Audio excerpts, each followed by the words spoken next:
फिर से मैं उपस्थित हूं एक नए साप्ताहिक प्रश्न पत्र के साथ, जिसका नाम है साप्ताहिक प्रश्न पत्र भाग 74, जिसका उद्देश्य है प्रतियोगिता परीक्षा की तैयारी आसान तरीकों से कैसे करें। साप्ताहिक प्रश्न पत्र भाग 74 का हमारा पहला प्रश्न है, निम्न में से किस राज्य का राजकीय वृक्ष पीपल नहीं है। जिसका ए ऑप्शन है बिहार, जिसका बी ऑप्शन है हरियाणा, जिसका सी ऑप्शन है उड़ीसा और जिसका डी ऑप्शन है उत्तर प्रदेश। तो इस प्रश्न का सही जवाब है ऑप्शन डी उत्तर प्रदेश, यानी उत्तर प्रदेश राज्य का राजकीय वृक्ष पीपल नहीं है, अशोक का वृक्ष है, यानी अशोक का वृक्ष उत्तर प्रदेश राज्य का राजकीय वृक्ष है। हमारा ये ऑप्शन है बिहार राज्य, तो बिहार राज्य का राजकीय वृक्ष पीपल। हरियाणा राज्य का राजकीय वृक्ष पीपल। हमारा सी ऑप्शन है उड़ीसा राज्य का राजकीय वृक्ष पीपल, यानी बिहार, हरियाणा और उत्तर प्रदेश राज्य का राजकीय वृक्ष पीपल है, लेकिन उत्तर प्रदेश राज्य का राजकीय वृक्ष अशोक का वृक्ष है। हमारा दूसरा प्रश्न है, लोकसभा सदस्य यानी सांसद पद के चुनाव लड़ने के लिए न्यूनतम कितनी उम्र होनी चाहिए। जिसका ए ऑप्शन है 21 वर्ष, जिसका बी ऑप्शन है 25 वर्ष, जिसका सी ऑप्शन है 30 वर्ष और जिसका डी ऑप्शन है 35 वर्ष।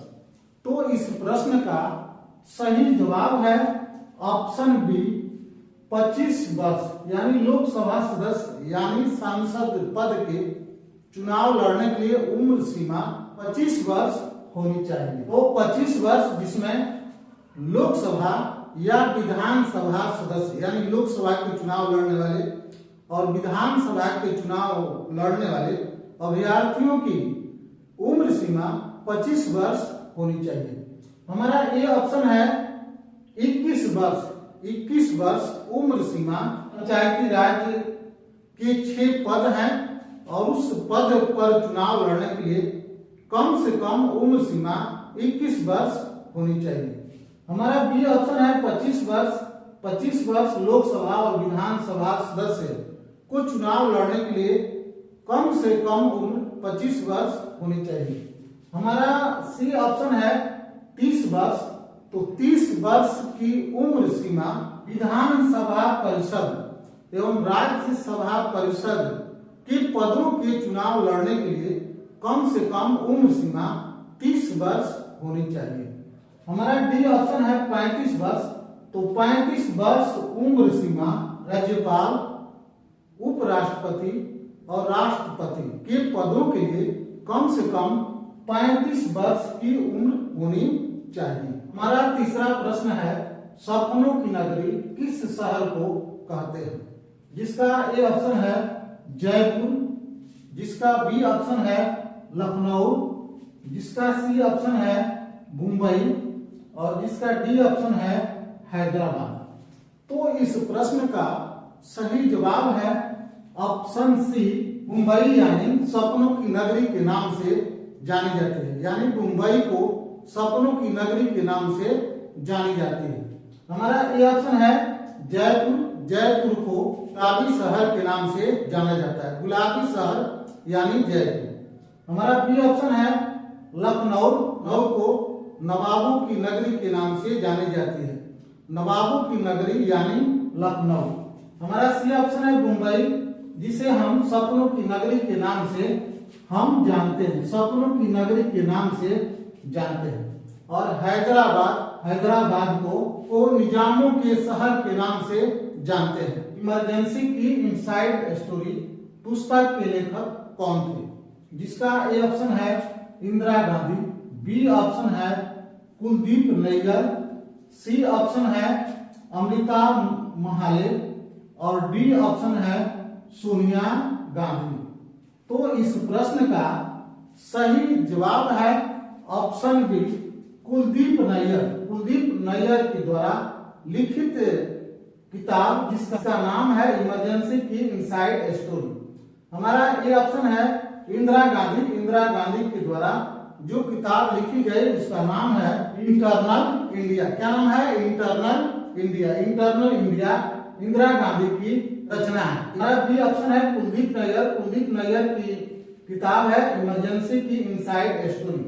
हमारा सी ऑप्शन है अमृता महाले, जिनकी किताब का नाम है रियल लाइफ किताब अमृता महाले की है। हमारा डी ऑप्शन है सोनिया गांधी के द्वारा जो किताब लिखी गई जिसका नाम था राजीव गांधी के नाम से जो किताब लिखी गई उसकी लेखिका है सोनिया गांधी। हमारा पांचवा प्रश्न है मानव शरीर का रक्त बैंक किसे कहा जाता है? जिसका ए ऑप्शन है यकृत, जिसका बी ऑप्शन है हृदय, जिसका सी ऑप्शन है प्लीहा और जिसका डी ऑप्शन है इसमें से कोई नहीं। तो इस प्रश्न का सही जवाब है ऑप्शन सी प्लीहा। प्लीहा को मानव शरीर का रक्त बैंक के नाम से जाना जाता है। हमारा ये ऑप्शन है यकृत का कार्य है पित्त का निर्माण करना। शरीर में पित्त का निर्माण करना यकृत का काम है। हमारा बी ऑप्शन है हृदय का काम है श्वसन क्रिया का संचार करना, जिससे ऑक्सीजन गैस को अंदर पहुंचाना और कार्बन डाइऑक्साइड को बाहर निकालना। हमारा सी ऑप्शन है प्लीहा जो है मानव शरीर का रक्त बैंक कहा जाता है। हमारा डी ऑप्शन है इसमें से कोई नहीं, तो ये ऑप्शन हमारा गलत है। हमारा छठा प्रश्न है अक्षरधाम मंदिर किस राज्य में स्थित है? जिसका ए ऑप्शन है गुजरात, जिसका बी ऑप्शन है बिहार, जिसका सी ऑप्शन है उत्तराखंड और जिसका डी ऑप्शन है तमिलनाडु। तो इस प्रश्न का सही जवाब है ऑप्शन ए गुजरात, यानी गुजरात राज्य में अक्षरधाम मंदिर है। तो इस तरह भारत में दो अक्षरधाम नाम के मंदिर हैं, जिसमें पहला गुजरात राज्य और दूसरा जो है दिल्ली में भी अक्षरधाम नाम से मंदिर है। हमारा बी ऑप्शन है बिहार, तो बिहार में प्रसिद्ध मंदिर है जिसका नाम है महाबोधि मंदिर। हमारा सी ऑप्शन है उत्तराखंड की जो प्रसिद्ध मंदिर है जिसका नाम है केदारनाथ मंदिर। और हमारा डी ऑप्शन है तमिलनाडु, तो तमिलनाडु की प्रसिद्ध मंदिर जिसका नाम है मीनाक्षी मंदिर। हमारा सातवां प्रश्न है अररिया जिला अपनी स्थापना दिवस कब मनाता है? जिसका ए ऑप्शन है 1 दिसंबर, जिसका बी ऑप्शन है 1 जनवरी, जिसका सी ऑप्शन है 14 जनवरी और जिसका डी ऑप्शन है 16 जनवरी। तो इस प्रश्न का सही जवाब है ऑप्शन सी 14 जनवरी, यानी 14 जनवरी को अररिया जिला अपनी स्थापना दिवस मनाता है। तो 14 जनवरी को बिहार के 2 जिले अपनी स्थापना दिवस मनाते हैं, जिसमें पहला जिला अररिया और दूसरा जिला किशनगंज, यानी अररिया जिला और किशनगंज जिला 14 जनवरी को अपने अपने जिले की स्थापना दिवस मनाते हैं। हमारा ए ऑप्शन है 1 दिसंबर और 1 दिसंबर को मधुबनी जिला अपनी स्थापना दिवस मनाता है। हमारा बी ऑप्शन है 1 जनवरी और 1 जनवरी को मुजफ्फरपुर जिला और दरभंगा जिला अपनी स्थापना दिवस मनाते हैं। हमारा सी ऑप्शन है 14 जनवरी, तो 14 जनवरी को अररिया जिला और किशनगंज जिला अपनी स्थापना दिवस मनाते हैं। हमारा डी ऑप्शन है 26 जनवरी को औरंगाबाद जिला और नवादा जिला दोनों जिले ही 26 जनवरी को अपने जिले की स्थापना दिवस मनाते हैं। हमारा 8वां प्रश्न है निम्न में विश्व हिंदी दिवस कब मनाई जाती है? जिसका ए ऑप्शन है 4 जनवरी, जिसका बी ऑप्शन है 9 जनवरी, जिसका सी ऑप्शन है 10 जनवरी और जिसका डी ऑप्शन है 12 जनवरी। तो इस प्रश्न का सही जवाब है ऑप्शन सी 10 जनवरी, यानी 10 जनवरी को विश्व हिंदी दिवस मनाई जाती है। हमारा ए ऑप्शन है 4 जनवरी, तो 4 जनवरी को लुई ब्रेल दिवस मनाई जाती है। हमारा बी ऑप्शन है 9 जनवरी, 9 जनवरी को प्रवासी भारतीय दिवस मनाई जाती है।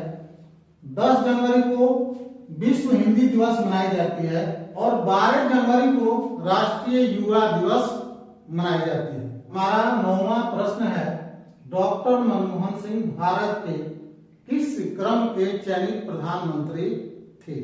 जिसका ए ऑप्शन है तीसरे क्रम, जिसका बी ऑप्शन है छठे क्रम, जिसका सी ऑप्शन है 10वें क्रम और जिसका डी ऑप्शन है 13वें क्रम। तो इस प्रश्न का सही जवाब है ऑप्शन डी 13वें क्रम, यानी डॉक्टर मनमोहन सिंह भारत के 13वें क्रम के चयनित प्रधानमंत्री थे। हमारा ए ऑप्शन है तीसरे क्रम, तो तीसरे क्रम के चयनित प्रधानमंत्री इंदिरा गांधी थी।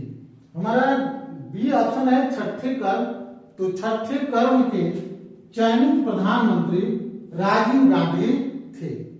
राजीव गांधी भारत के छठे क्रम के चयनित प्रधानमंत्री थे।